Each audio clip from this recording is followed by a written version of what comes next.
More than 250 skulls have been found over the last several months in what appears to be a drug cartel mass burial ground on the outskirts of the city of Veracruz in Mexico.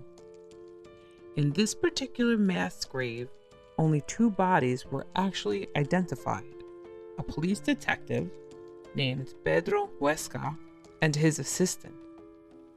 This discovery was in 2017. Pedro disappeared in 2013. So how was this mass grave discovered?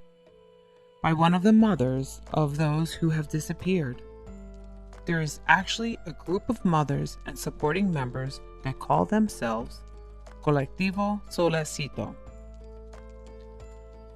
In 2016, mothers pushed authorities to further investigate a wooded area known as Colinas de Santa Fe and stated that it was a secret burial ground.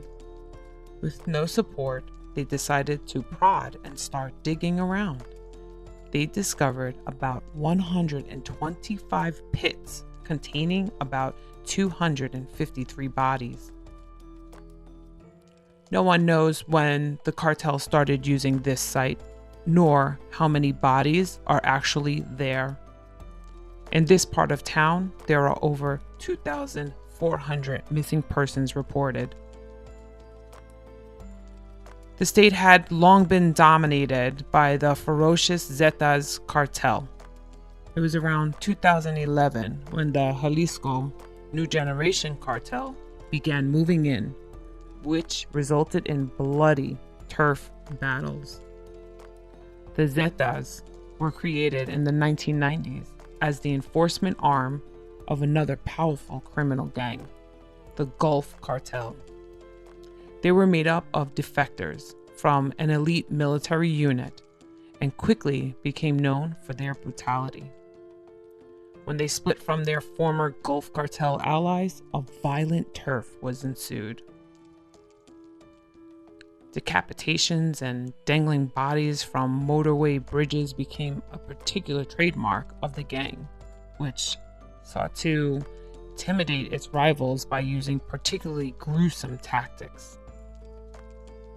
Among the notorious crimes attributed to the cartel are the 2011 arson attack on a Monterrey casino, in which 52 people died, and the torture and murder in 2010 of 72 Central American migrants as punishment for their refusal to act as drug mules.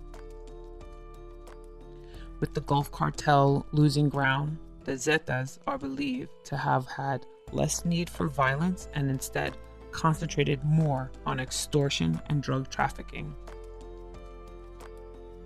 Drug cartels in other parts of Mexico have deposited victims' bodies in mass graves before.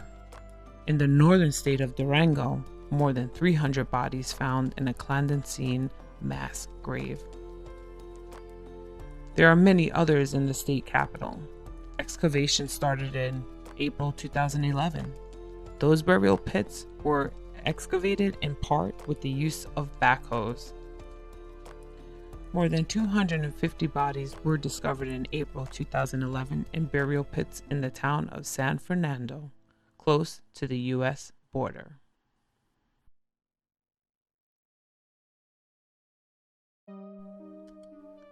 Hart Island, New York. Over nearly 150 years old, more than 1 million people have been buried on Hart Island, a graveyard for bodies the city considers unclaimed, no tombstones, name of the dead, in the 101-acre Potter's Field. Burials began at the northern tip in 1869.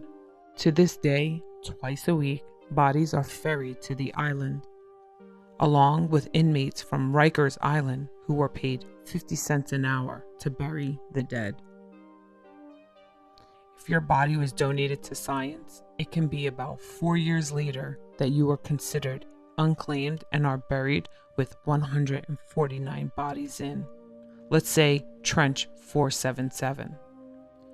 Whether you have had prepaid arrangements or not, if you live alone in a nursing home and family does not claim you either 48 hours after your death or 24 hours after a message is left, if not claimed, a body is legally available for use as a cadaver and for burial in a potter's field.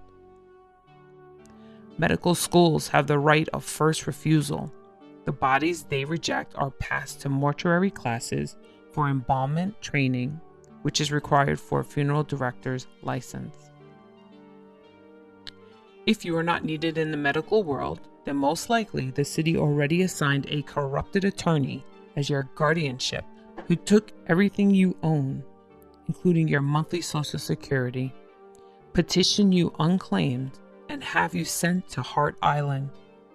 But before you are settled in your snug hole, it can be 4-month waiting, lying in a pile with others in a morgue. Hart Island does have building ruins, which are evidence of other ways the island has been put to use. It has been home to a jail, halfway house, military training camp, sanitarium, and a missile base. Records there indicate, for example, a 200-foot trench with the remains of 8,904 babies buried between 1988 and 1999. In 1989, the bulldozers moved there.